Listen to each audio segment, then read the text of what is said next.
Hello, Beauty News family. Welcome back. Today we are going to have a chat to you guys about 2024 beauty trends. However, we're going to do things a little bit differently this time. So if you're a long-term Beauty News viewer, you'll know that generally what we do at the start of every year is we talk about trend predictions, things that we think are going to be trendy in the next year, and we often reflect back on our last year's predictions to see if they were accurate. Now, I'm just going to be honest with you, we're not trendy people. We're just not trendy people. I don't know what's been happening in trends. I do not keep up with the trends. I have slight ideas of what makeup people are buying and wearing, but in terms of what other big trends, I don't know. So we've decided this time around to do it a bit differently, and we've done a bit of research. So we've taken a whole bunch of articles from different online magazines and fashion and beauty and whatnot, and we've sort of broken down what we think are the common trends that are being predicted from those sources, and we're going to talk about them. So a big one that we noticed in these online articles was Balletcore. Now, Balletcore is essentially, I feel like it looks like clean girl makeup with hair that is like pulled back in a super slick bun. And I don't think it's like a huge change from what we have seen in 2023 with clean girl makeup, like I mentioned. But I think what is interesting about this particular trend is the fact that they're adding core onto the end of it, and the fact that they're like, they have to make everything extreme at the moment. Like when you're adding core to the end of a trend, like a visual trend, it just seems like, you know, I am going so hard into this. Yeah, I'm taking it ballet to the core, and it's like I'm making my whole personality this thing. Yeah, I'm gonna say this, I do ballet as a hobby, and it's not as pretty as you think. yeah. Well, I had to look this up because I didn't. I'm like, what the fuck is Balletcore? And I understand Yeah. the clean girl, the pretty makeup. Like, let's be real. Maybe besides like 2016 to 2019, when like heavy makeup was the thing and people were getting a lot of tips from drag queens, pretty much pretty makeup has been popular for the longest time.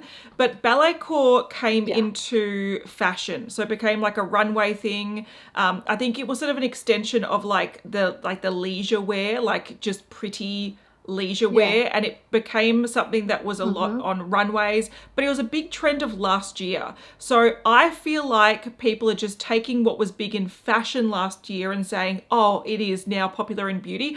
I don't think it is. I think they're linking two things, which is, like you said, that sort of clean girl aesthetic to this fashion trend. I don't actually think it's a trend in makeup. I think they're just linking two sort of parallel things and saying it's the same thing, which I don't, yeah, whatever. But what is interesting, and this is what I find funny about trends, like, okay, there's always a new name for something that's been around for a long time. Pretty makeup, you can call, like, whether you call it clean girl, whether you call it feminine, whether you call it girly, whatever. It's been around for a very long time. And so has grunge makeup. And apparently 90s grunge makeup is going to come back again. Now, I'm going to say I almost feel like the Huda Beauty grunge palette has a little bit to blame.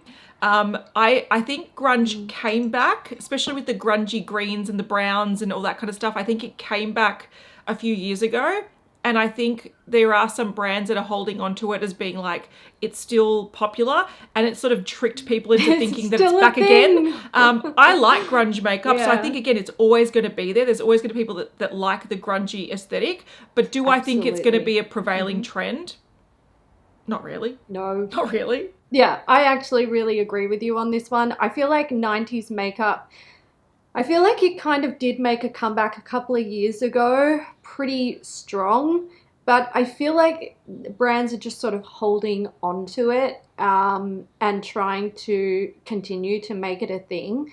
But I don't think it's going to be like, I don't think all of the makeup releases from all of the brands this year are going to be grunge related. No. I think it's going to be like a little dribble here and there.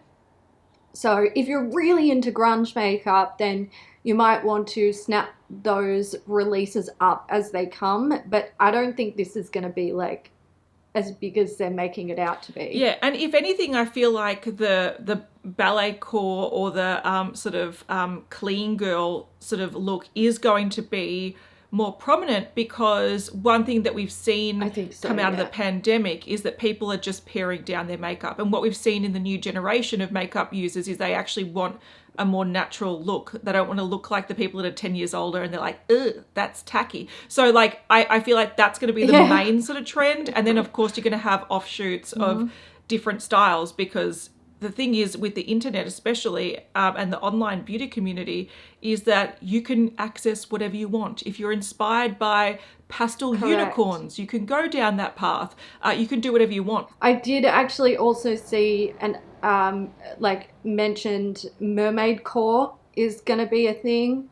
And I'm just like, so like Kat said, whatever you're inspired by, whatever you're vibing, like it's going to be trendy. The internet has made anything and everything trendy. Like if you want to be a crochet queen at home and make that your whole personality and even base your visual appearance and outer look on that, crochet your hair. Can. There's a community for it. The next one that we have to move into, I think this is probably going to be a thing. However, I feel like it's been a thing for years. Red. Red is back. I'm all for the red, but when did it ever go? Yeah, correct. It never went. It never ever went. So they're specifically saying that like red lips are going to be a thing, and a lot of them are, or a lot of the articles are saying, you know, like the retro red lip basically. So sort of throwing it back to like 20 years ago, although it never actually went out of fashion. If you're a red wearer, then you are wearing red anyway.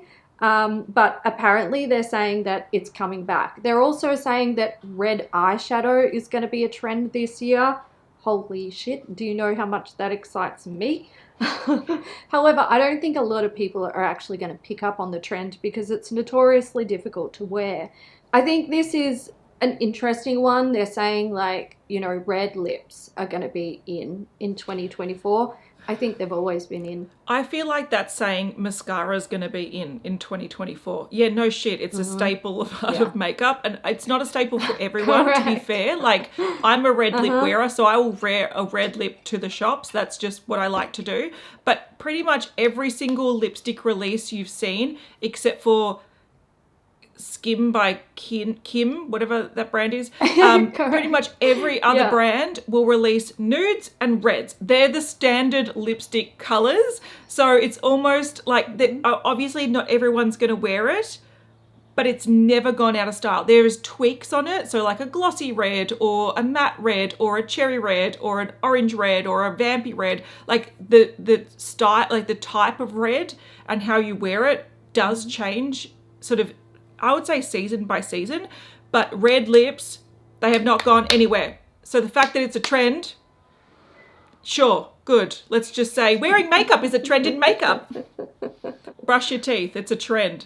It's a good trend. Only floss the teeth you want to keep. Yeah, exactly right. The next one is graphic liner, and we saw this from a few places, and I'm just going to say again, this has been a trend, or they predict this to be a trend for the past like decade. Graphic liner has been on the list of this is going to be a trend. And do you know why it hasn't actually gone into the mainstream? Because it's really fucking hard to do. Your average makeup user can't do graphic liner. Like, it's just not going to happen. Is it going to be in runways? Is it going to be in photo shoots? Yes, it is.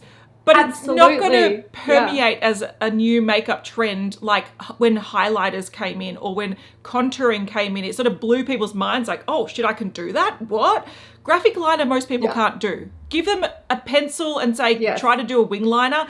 A lot of people will fail. So I don't think this is actually going to be a trend. I think it's just something that looks cool in articles. That's all I'm saying about it. Mm-hmm. Yeah, I agree. This has graphic liner, like you said, it's been around for decades, and it is primarily a runway avant-garde type of thing. You'll see it in photo shoots in magazines or on runway looks, but it's not actually something that's super wearable. I think like a pop of color wing is definitely wearable. We did have an image here where they were showing like a holographic or multi-chrome graphic liner. Most people struggle to do a normal wing, like Kat said. So creating this abstract image on a shape or a part of your face that has all of these curves and angles, and then matching it to the other difficult to side. Oh, just kill me Oh my now. God, yeah, May as well just give up on life. You know what? It's a no from me. Correct. I would have believed or had more faith in this trend prediction if they had said, like, you know, uneven abstract liner is going to be in, liner. where it's like one shape on this eye and one on this eye. Like mismatched eyeliner is going to be in. That I would believe, but this, yeah, this I don't believe so much. I think, sure, you're going to see it in some places, but I don't think it's going to be like a thing. Yeah, it's always going to be online, because when people do it, they're going to show it online because they're like, oh my God, look what I did. You're never going to see this. I need to document this in 100 You're photos. You're never going to see it at the supermarket. No. The next trend that we saw that was quite common, and we're grouping a little bit here. So we've got like minimal bases. So we're talking about like skin tints and newer formulas in foundations that are giving you decent coverage but are a very thin and lightweight formula, which that kind of excites me. But also minimal skincare. So instead of doing like a 15-step routine where you've got, you know, 5 different serums and other products that you layer on top of each other, we're talking about minimal skincare that is still super effective and gets the job done. I like this trend. I think this one, I like it. I want it to happen. I really like this trend as well. Yeah, so they're calling the minimal skincare, they're calling skin streaming, which sounds like a dumb name to me. There's got to be a hashtag that people could search. That's what it is. Yeah, hashtag skin streaming. So essentially what they're doing here is they are breaking down like a 10-step routine and turning it into like a 3 or 4 step. So it might be like makeup remove, cleanse, serum followed by a moisturizer, and if you're doing a day routine, don't forget your SPF, because I don't know if anyone really mentioned that in this article, but it's very important. So it's basically using normal really skincare effective routine products, normal skincare routines, and finding what actually works for you rather than piling everything on top. Yeah, and I love it. I love that too.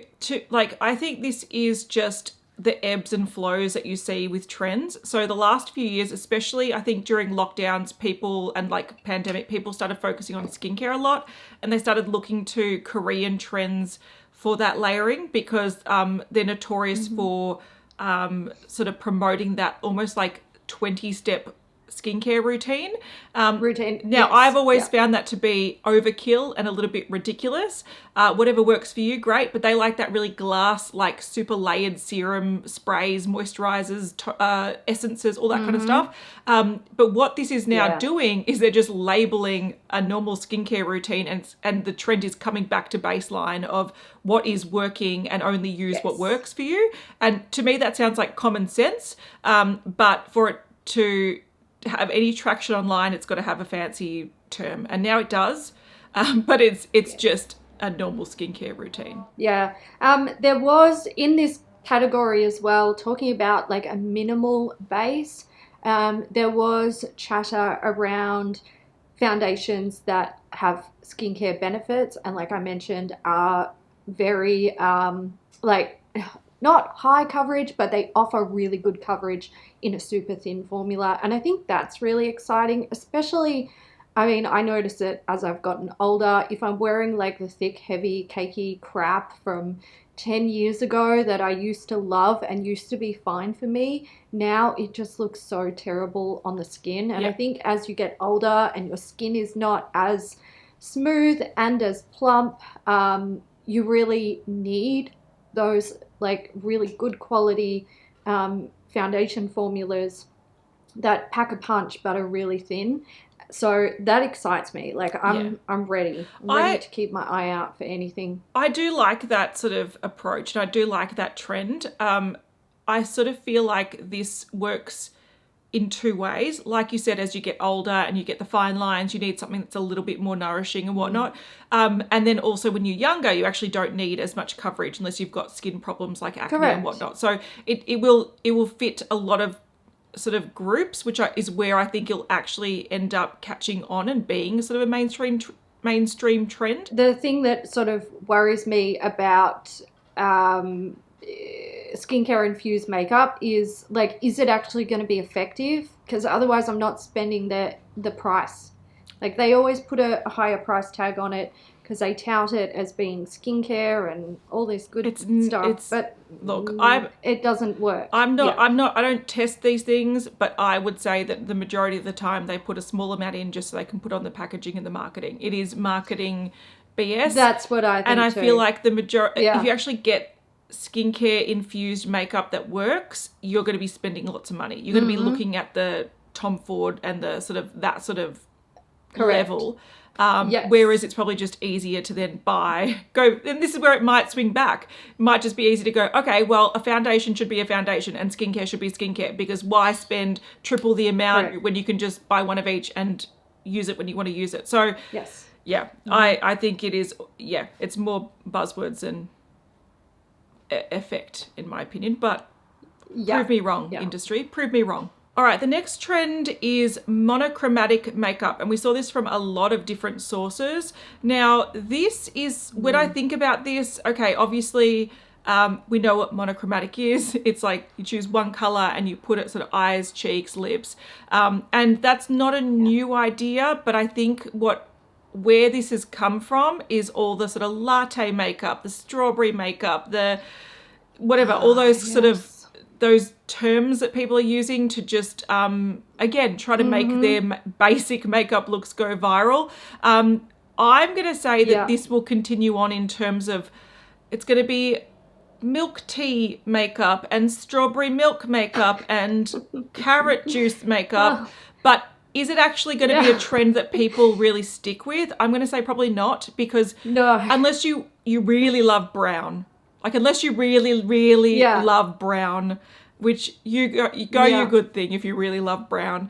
Look, it's a look and it can work, but I don't feel like that's what people want from their everyday makeup. I think it makes more sense having the sort of clean girl, minimal, sort of something that's really complimentary, rather than going, look, see this, brown, see this, brown, see this, brown, I'm on trend. Like that, I just think that's, again, just a viral trend rather than an actual something that people do in their daily lives. So it's going to continue and it's going to appear to be a trend, but it's just, it's just colors like that people like to wear. Naming a makeup look after food, because it's always fucking food.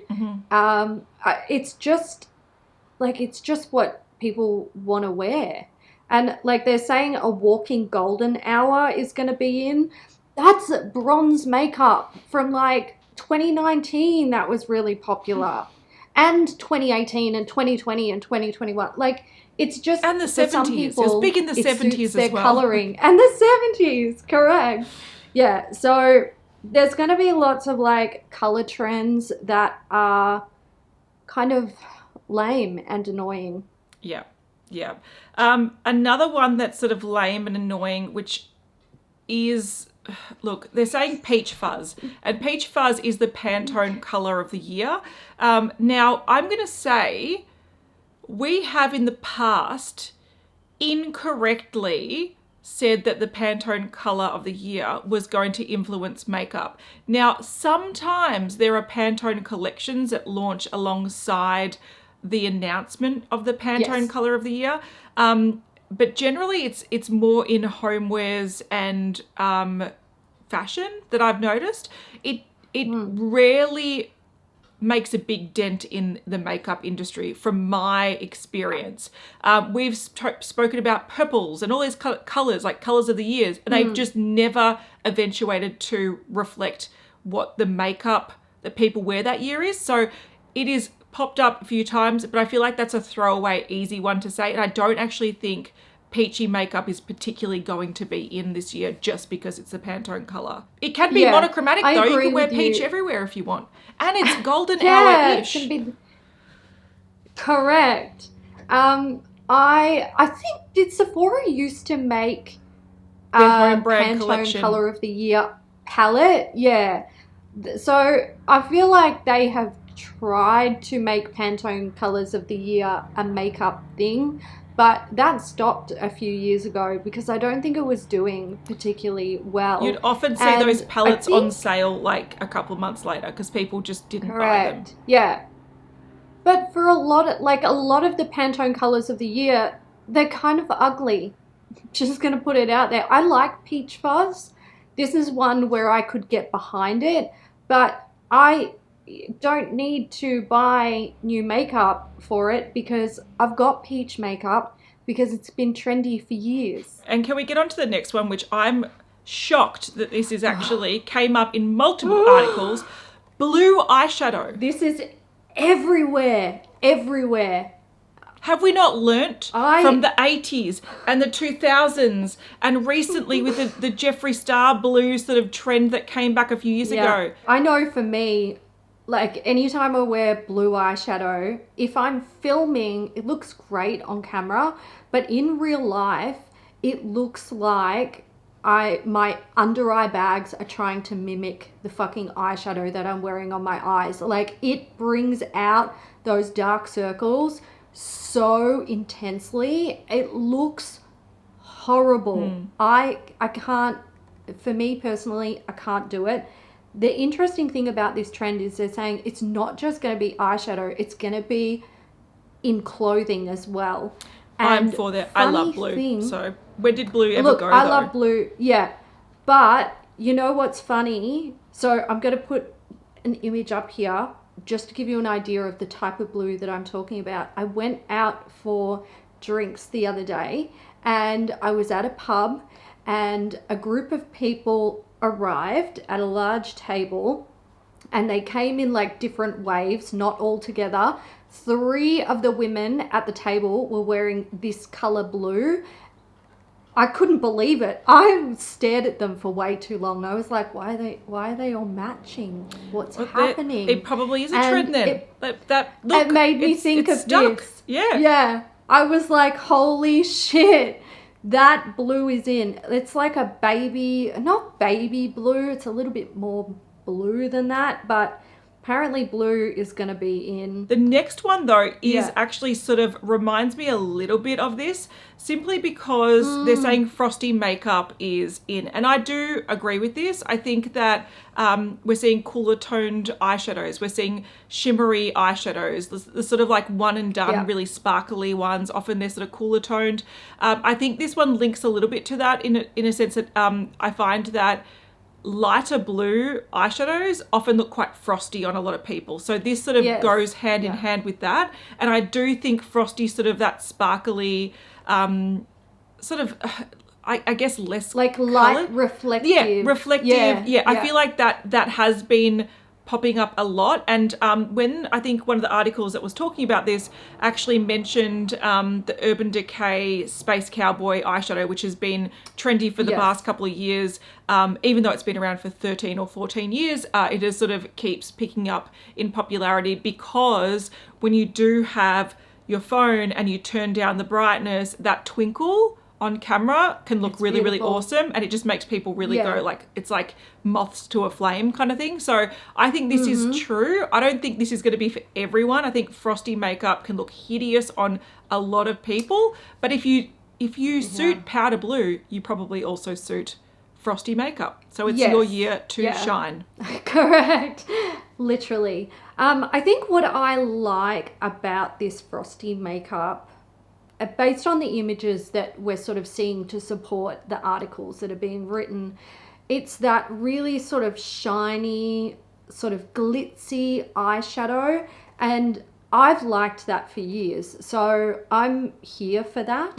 And I'm not really sure that I would consider that Frosty. I think what I consider Frosty is that like powder blue, slightly shimmery eyeshadow look from like the 70s. It's very cool. To me, that's, yeah, very cool tone. To me, that's a bit ick.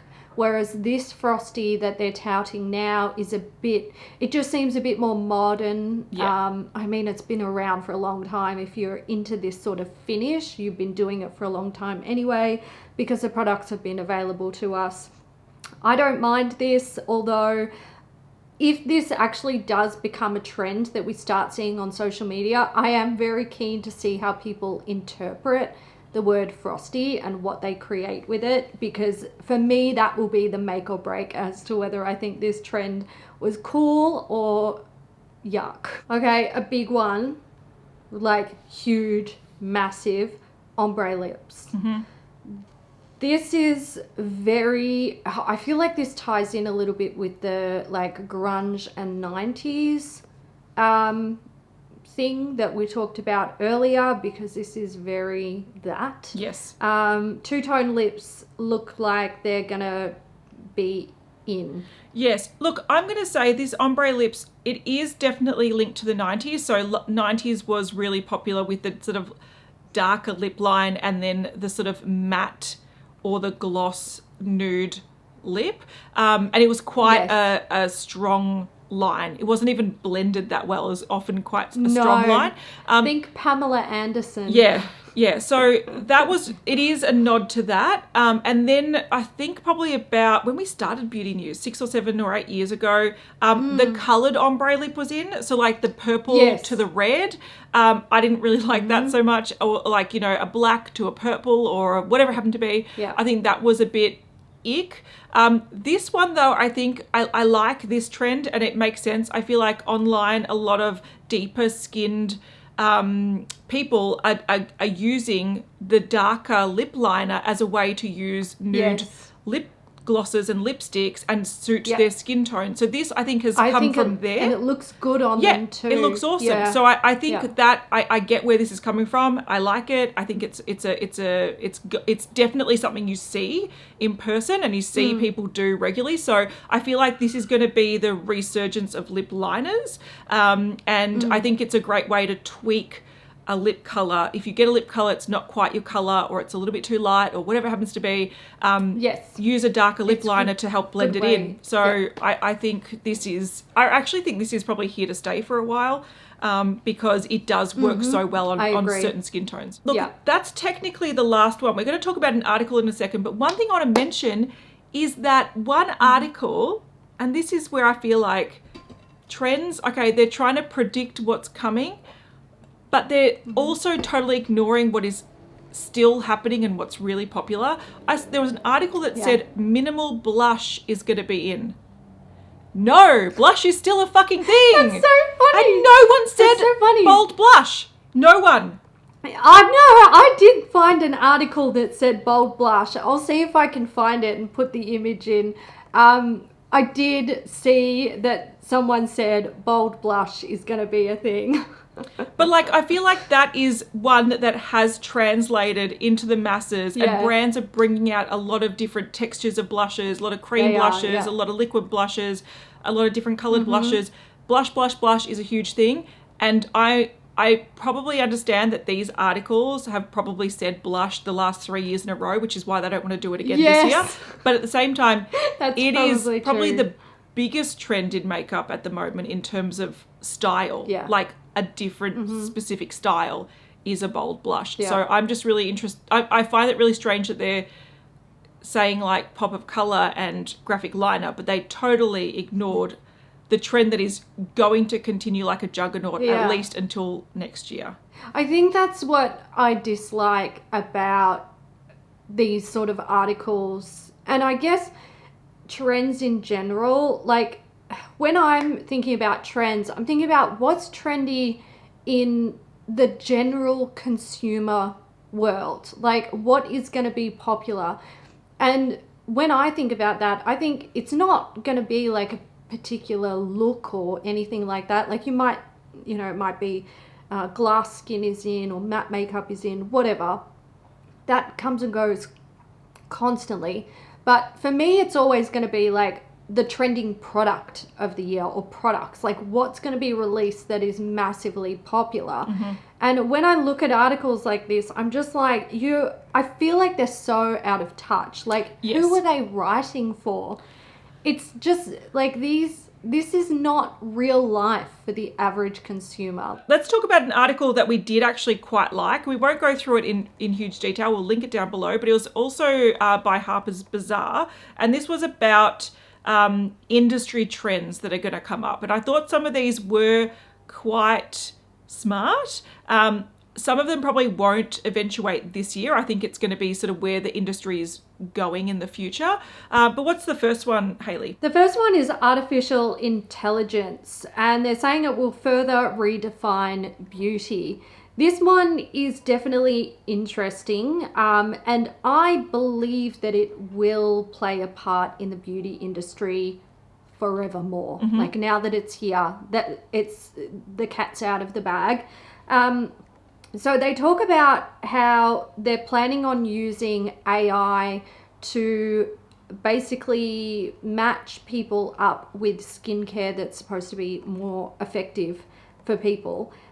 There was a part where they talked about like how they plan for, there was a program or something that they're going to use that basically has the memory power or the brain power of like 250 dermatologists. So you would put in your information about your skin, and then it would use that information and the AI to work out what products are going to be best for you, but from their own skincare, obviously. Range. Yeah, I think it's going to be used definitely. No, I think AI is just going to be integrated into everything we do online. Like, it's going to be a back end that we don't even realize. It's going to be AI when you do those quizzes. It's going to, it's going to be all involved in that. I think it could open up problems in terms of if they're telling you based on your skin concern what you should be doing, and it may inflame the problem. Like, I think there's issues that come along with that, but I definitely think that AI is going to be incorporated to everything we do. So I totally see that. I don't see that for like this year. I see that for maybe in a couple of years' time. Another thing that I want to point out about this is there's been brands that have been doing this for quite some time and using AI, just not calling it AI. Function of Beauty is one that comes to mind. And there are other like skincare brands where you fill out like a survey and tell them what your concerns are, and then they tailor products to you.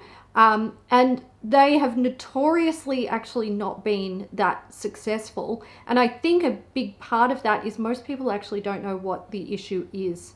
I was about to say the same thing. They don't actually know what their skin or hair problem is. Like, they don't know the difference between dehydrated and dry. And like, I'm not saying that, you're dumb if you don't know that. Half the time I don't know that, and I struggle with that constantly.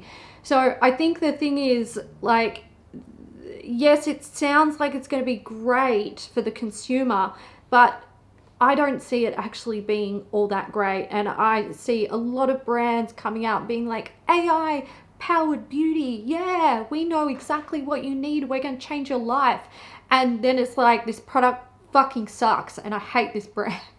Yeah, because I don't think it's quite there yet. And I do agree with you. Like, when it comes to skin and our own concerns, we don't know. You need actually a professional to look at your skin and analyze your skin and go, oh, you've got barrier breakdown, you've got da-da-da.